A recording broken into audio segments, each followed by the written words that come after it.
Olá amigos, eu sou o Mauro e o que está na bancada hoje. Uma pergunta então que se tornou recorrente é sobre o HFE dos transistores, ou beta, ou ganho. Normalmente as pessoas se referem a HFE. O que é o HFE dos transistores? A grandeza HFE se refere ao, à amplificação de corrente que um transistor entrega no seu coletor em relação à sua base.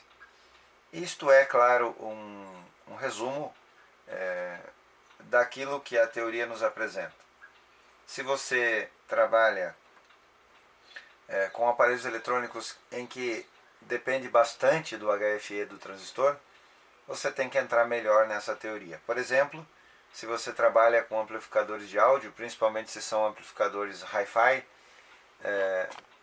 onde você precisa ter resultados diferentes de qualidade e respostas, de frequências, então o HFE faz parte do seu dia a dia. Mas para aqueles que não têm muito conhecimento ainda sobre este ganho, e é importante dizer que o HFE que nós nos referimos é o ganho estático do transistor. Esse ganho vai variar de acordo com as condições de trabalho do componente. Mas nós vamos falar, para fins de entendimento de todos aqui, ou pelo menos da maioria, do HFE estático. Bom, vamos lá então. Por que eu vou falar de HFE? E na verdade é a segunda vez que eu estou fazendo isso no canal.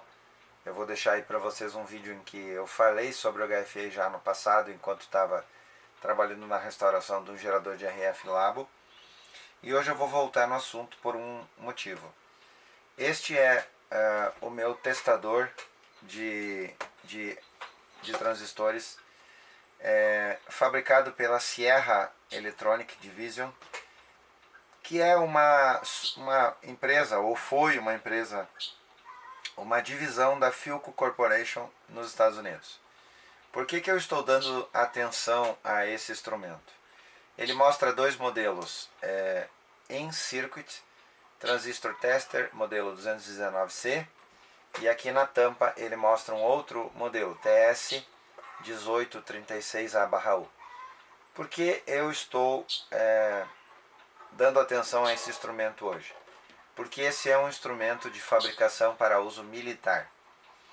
Se você tiver a oportunidade de ter ou fazer manutenções em instrumentos de uso militar, você vai entender melhor o que eu estou falando.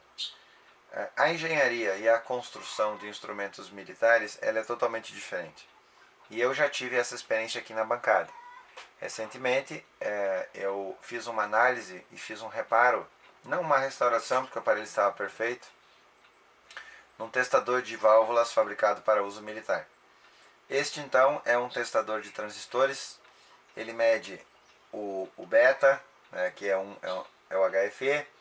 Ele mede a corrente do transistor, ele mede transistores FETs, ele mede diodos. Então ele mede curto entre coletor base, base emissor. Então é um instrumento muito completo e com uma construção diferenciada que eu já vou mostrar para vocês. Antes de chegar nesse carinha aqui, eu quero falar então sobre como que eu testo o HFE dos transistores. Eu não costumo trabalhar com amplificadores profissionais de áudio, não é uma coisa que aparece muito aqui, apesar de ter alguns instrumentos importantes na fila, como o Marantz, como Gradiente, Polivox. Eu ainda não fiz vídeos sobre isso, mas eu não costumo trabalhar com amplificadores de alta qualidade, Hi-Fi.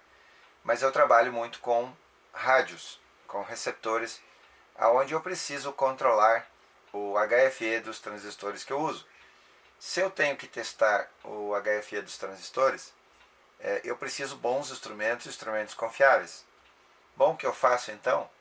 Eu fui ao longo do tempo acumulando instrumentos para ter uma melhor resposta. E eu vou começar a mostrar para vocês pelo mais completo ou mais interessante que tem aqui na bancada do museu. Este é o Leader LTC 905 Curve Tracer, o que é esse instrumento? Esse instrumento ele está no estado original, está funcionando. Esse instrumento permite, usando um osciloscópio, o analógico vai funcionar melhor, por isso que ele tem aqui o ajuste de a saída de vertical, a saída de horizontal, para ligar no osciloscópio. Então a gente liga aqui, conecta nele 2 transistores simultaneamente, e então ele permite que se faça o teste de HFE dos 2 transistores simultaneamente. Por que 2 transistores ao mesmo tempo? Porque quando se fala em amplificadores de áudio, principalmente amplificadores de alta fidelidade, você precisa trabalhar com transistores de par casado. O que são transistores de par casado? Outros colegas, como por exemplo o Douglas, que é um especialista em áudio hi-fi e high-end. Você ainda não visitou o canal dele, vá lá e visite. Procure lá Douglas Hi-Fi, coloque no YouTube e você vai encontrar. Quando você tem amplificadores de áudio, eu vou resumir a teoria, mas o Douglas é o especialista. Se você tiver uma senoide, onde você tem o lado positivo da onda e o lado negativo da onda, quando você tem um par de transistores na saída de áudio, você tem um transistor que normalmente amplifica a onda positiva, ou o lado positivo da senoide, e um outro transistor que amplifica o lado negativo. Se esses transistores não estiverem com o beta muito parecido, muito próximo, idealmente iguais, mas isso é quase impossível, mas muito próximo. Por exemplo, você tem um par de saída de áudio e eles são complementares ou são par casados. Se eles tiverem o mesmo beta ou o mesmo HFE, espera-se então que num transformador, num amplificador de saída de áudio, na etapa de potência, lá na etapa final, você tenha então a mesma ou a amplificação semelhante no lado positivo e lado negativo da onda. Eu não preciso falar de amplificadores profissionais. É muito comum aqui na bancada do museu eu trocar os transistores de saída de áudio, por exemplo, do Filkford Transglobe, o B481, que é o que mais aparece aqui. Ele usa lá um par de transistores antigos, fabricados pela Philco nos anos 70. Geralmente começa com A0 alguma coisa, né? E nem sempre são esses transistores. Eventualmente ele usa outros transistores, PE também, ele usa. Esses transistores, quando estão com defeito, eu normalmente substituo por transistores da linha BC, originais e complementares, o mais complementares possível. Uso lá BC338 e BC328, um PNP e outro NPN. Então eu tenho que conseguir o melhor possível, o mais aproximado possível, o ganho desses 2 transistores. E esse é o instrumento ideal para isso, esse Leader LTC 905. Mas se você não tem esse instrumento, ele não é tão fácil, né? É um instrumento já raro, não é mais fabricado há muitos anos. Então eu ainda posso recorrer ao meu Minipa ET2082E, que na verdade, se você usar qualquer outro multímetro de qualidade, eu não estou falando aqui de multímetros muito baratos, né? Por exemplo, Popular Amarelinho, ou sei lá, outros multímetros que têm um valor baixo, esses multímetros não serão confiáveis. Mas se você usar um multímetro de qualidade, você com certeza terá um resultado melhor. Eu vou exemplificar, vou usar aqui um transistor de germânio que eu uso para RF 2SA 234, 2SA 234, transistor japonês de germânio para RF. Então vamos lá, eu vou colocar aqui coletor, base no meio, coletor à direita, emissor à esquerda. Então eu tenho aqui um transistor que na escala de beta, né, de HFE, vai me dar uma leitura aqui no meu instrumento. Está aí, 356 é o HFE desse transistor. Esse não é o HFE típico desse transistor. Aqui a gente tem uma situação muito rara e eu peguei ele por isso. O HFE normal desse transistor, segundo o datasheet, é no mínimo 70, mas ele não vai passar muito de 90. Isso é o normal. Esse transistor aqui, eu tenho um colega que fala isso, ele nasceu com essa super característica, esse exemplar aqui. Ele nasceu com um HFE muito alto. Esse transistor está bom, ele não está com defeito. Mas o HFE típico dele, ou beta típico dele, é o que esse aqui, que é irmão dele, está marcando. 96, excelente. Acima de 70 está ok, em média ele vai dar 90. Bom, esse então é um dos instrumentos que eu uso para a medição do beta dos transistores. Excelente instrumento e recomendo se você está procurando um multímetro digital para a sua bancada. Bom, existe outras alternativas, talvez a mais popular seja esse aqui, que é aqueles testadores de multifunção baratinhos, fabricados na China, mas não são confiáveis. Eles têm bastante limitações. É interessante, é um instrumento interessante porque ele traz aí várias funcionalidades que são interessantes, como por exemplo identificar os pinos de um transistor desconhecido, né?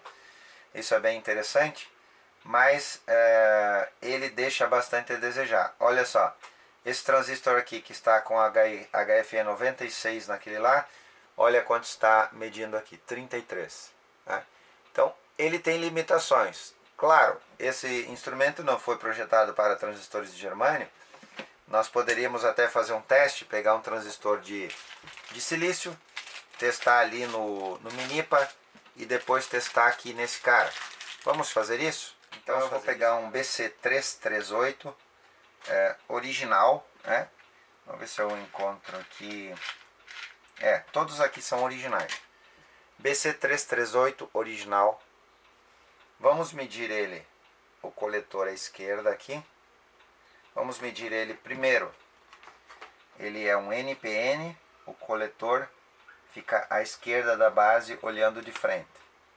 Então vamos medir esse cara aqui. Olha lá, 330. Esse está normal, o BC338 vai ter esse ganho mesmo, esse beta. Então nós temos 330 no nosso Minipa ET2082. Agora vamos colocar aqui no nosso chinesinho. Vamos lá, coletor esquerda, aqui. Aqui não importa o lado, ele mede de qualquer jeito, né? Mas eu vou deixar assim, seguir essa coerência. Olha só, aqui ele se comportou melhor. BJT é o tipo de transistor, NPN, e o beta dele 306. Porém, houve a variação. Vocês notam que houve a variação. Então a medida, será que o Minipa está certo e o chinesinho está errado? Nós também podemos tirar a dúvida aqui no nosso outro Minipa ET3021. Esse aqui, claro, ele é analógico, né? Evidente que nós não vamos ter muita precisão, mas vamos lá então. Ele é um NPN, o coletor à esquerda, e vamos ver o que esse cara aqui analógico vai nos mostrar. Escala de HFE é essa verde aqui, ó. Eu espero que vocês possam ver. Transistores originais normalmente tem um pouquinho de oxidação no terminal. Eu deveria ter passado um bombril. Mas vamos lá, olha só. Escala verde de HFE. Então 50, 100, 200, 300. Está coerente. Claro que aqui no analógico não temos precisão, mas vocês notam que eu tenho alternativas de instrumentação para a medição do beta dos transistores. Agora vamos ao que interessa. Esse cara aqui então. Sierra Electronic é uma divisão da Philco Corporation americana, né? Há uma diferença fundamental nesse instrumento, que nenhum daqueles tem. Esse instrumento consegue medir o transistor no circuito. Não precisa tirar o transistor lá. E ele também consegue medir transistores de germânio e de silício. Isso é muito interessante. É por isso que eu estou dando atenção a esse instrumento. Ele foi fabricado em 1967 para o uso das Forças Armadas. Todo instrumento fabricado para uso de Forças Armadas, ele é extremamente robusto, muito forte. Aqui a gente tem uma caixa plástica.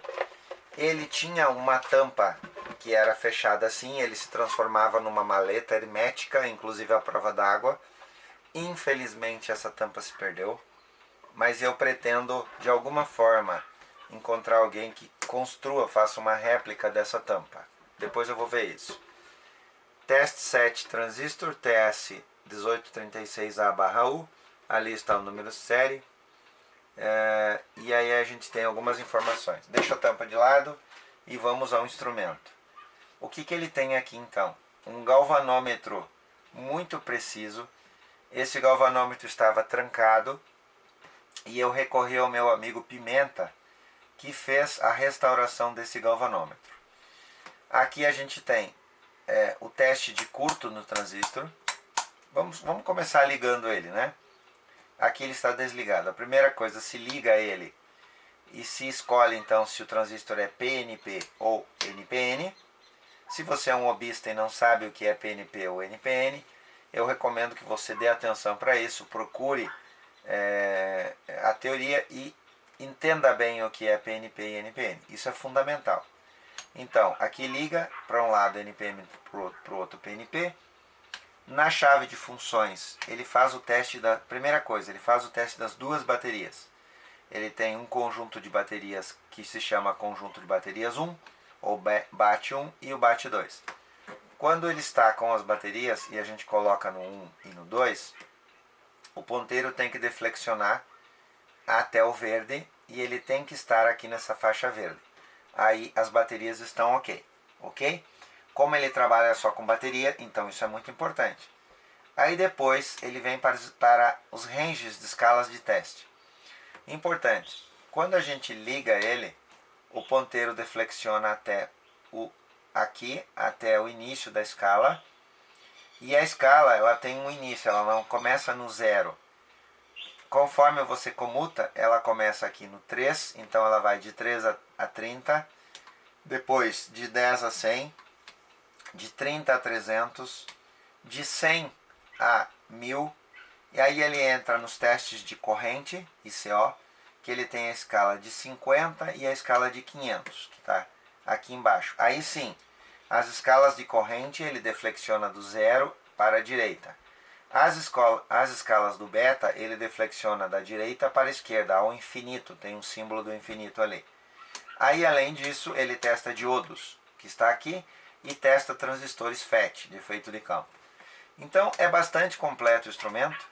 Normalmente o que se faz? Quando liga ele, escolhe aqui, por exemplo, o transistor PNP, coloca aqui num beta característico típico de 10 a 100, suponha, né, na escala de 10 a 100, que vai ser essa aqui. A chave, que é uma chave push-pull, ele fica aqui na calibragem, e aqui ele tem dois botões para se calibrar o fim da escala. Nesse potenciômetro aqui, então, é um potenciômetro normal, e aqui a gente tem um potenciômetro multivolta primitivo. Imagine, isso foi fabricado nos anos 60. Depois eu vou compartilhar com vocês a beleza desse potenciômetro. Ele pode medir os transistores no painel, do mesmo jeito daqueles outros, ou pode medir usando aqui a probe, as garras, né, que tem três pontas, direto no circuito. E isso é maravilhoso, maravilhoso. Se o transistor estiver em curto, ele logo já acende aqui a lâmpadazinha vermelha e pronto, já se tem um transistor com defeito. Agora vamos à construção desse instrumento. Eu coloquei aqui as pilhas porque eu estou testando ele, eu estou trabalhando nele, né? Então ele está com as pilhas. Vou deixar aqui de lado. Como é que ele alimenta um instrumento? Ele usa 5 pilhas pequenas, né? Pilhas normais desse tipo aqui. Normalmente se recomenda alcalina, inclusive no próprio manual. Sendo que 4 geram 6 volts para o instrumento. Uma gera 1,5. E aqui tem um problema. Ele usa uma bateria que eu não sei se vou conseguir. É uma bateria de 12,15 volts que vai encaixada exatamente aqui nesse lugar. Ela tem aqui quase 15 centímetros, ou ela tem 150 5 milímetros, se não me engano, de comprimento. Então ela é uma bateria parecida com uma pilha média que nós conhecemos de rádio, né? Ó, ela tem mais ou menos a mesma bitola de uma bateria, grossura, né, de uma bateria, mas ela é equivalente a 3 vezes o comprimento de uma bateria normal. Não sei aonde conseguir isso. Já pedi ajuda ao meu amigo Pimenta. Vamos agora à construção desse aparelho. É muito robusto, mesmo, muito robusto. Todos os chicotes são amarrados. Eu vou tirar essa placa para mostrar para vocês, porque vale a pena, né? Vale a pena. Antes de tirar a placa, olhem os componentes disso aqui. Esses são os capacitores eletrolíticos. Capacitores eletrolíticos com esse invólucro aqui, só em instrumentos militares. Não vejo isso em outro lugar. Transistores originais da marca General Electric, GE. 1, 2, 3, 4. 4 transistores GE. Transistores japoneses aqui, 2N. Eu vou ver se eu consigo ver aqui. Perdão. Vou ver se eu consigo ver para compartilhar com vocês. A inscrição ainda está intacta. 2N 2712. Aqui tem um par de 2N 2712. Mas ele tem ainda outras inscrições aí. 2N 2712. Aqui todos são 2712. Mesmo no vídeo, olhando para esses componentes, eu imagino que vocês já têm a visão que eu tenho aqui da qualidade desses componentes, a robustez disso aqui. É impressionante. A qualidade da construção também é impressionante. É muito bem construído. E ali, aquele potenciômetro multivolta que eu comentei. Olha só, como é que eles fizeram isso? Lógico, ele é primitivo, né? Tem aqui 3 esferas que estão presas aqui nesse potenciômetro, na parte de trás. E quando a gente gira, ó, eu estou girando. Por que ele é multivolta? Porque eu tenho que dar, logicamente, né, várias voltas para ele fazer o curso do potenciômetro. Então, olha só. É muito interessante, né? As chaves de seleção de funções, olha aqui. Eu vou remover essa placa, porque eu quero compartilhar isso aqui com vocês. A gente discute muito hoje, né, em 2022, enfim, no presente, uma coisa chamada obsolescência programada de tudo aquilo que é construído. Eu não tenho a menor dúvida de que isso é real e que a indústria propositadamente ela constrói as coisas para dar problema. Eu vivo isso no meu dia a dia, nos eletrodomésticos, por exemplo, que eu compro. Tem um vídeo no canal aí, vou deixar para vocês. Obsolescência programada. Olha esse circuito impresso. Ele é estanhado, né? Ele é estanhado. E é muito robusto. Acho muito difícil que isso aqui apresente algum mau contato ou solda fria, porque é muito bem feito. Bom, sobre a montagem aqui, olha só. A princípio eu fiquei preocupado com esses resistores marrons fabricados nos Estados Unidos, porque eu já tive experiência desses resistores que eles se alteram com o tempo. A umidade relativa do ar e outros fatores alteram ele. Bom, para minha surpresa, esse instrumento está intacto. Os resistores estão perfeitos com a resistência que eles têm de fábrica. E eu aferi com o meu HP, né? Aqui o meu multímetro de bancada HP 34401A, que tem uma precisão absurda. Inclusive ele faz cálculos matemáticos para teste de resistência, né? Ele tem até as pegas ali para isso, a 4 fios. Os resistores estão perfeitos, não achei nenhum alterado. Aqui tem mais um transistor que foi instalado aqui. E olhem agora a chave comutadora de funções desse instrumento. Isso aqui eu sinceramente não tenho notícia de ver isso num rádio. Não. Por maior que seja a qualidade do aparelho eletrônico de uso comercial que a gente vê nos anos 60 ou 70, não vê esse tipo de chave. Isso aqui é específico de instrumentos de uso militar. Eu não tenho dúvida disso. E a construção ela é tão bem feita que, olha, praticamente a gente brinca, né? Dá para soltar esse instrumento aqui de um prédio Ele vai quebrar toda a caixa provavelmente. Talvez danifique o galvanômetro, que é sensível, mas a construção eletrônica vai ficar intacta, porque é muito robusto.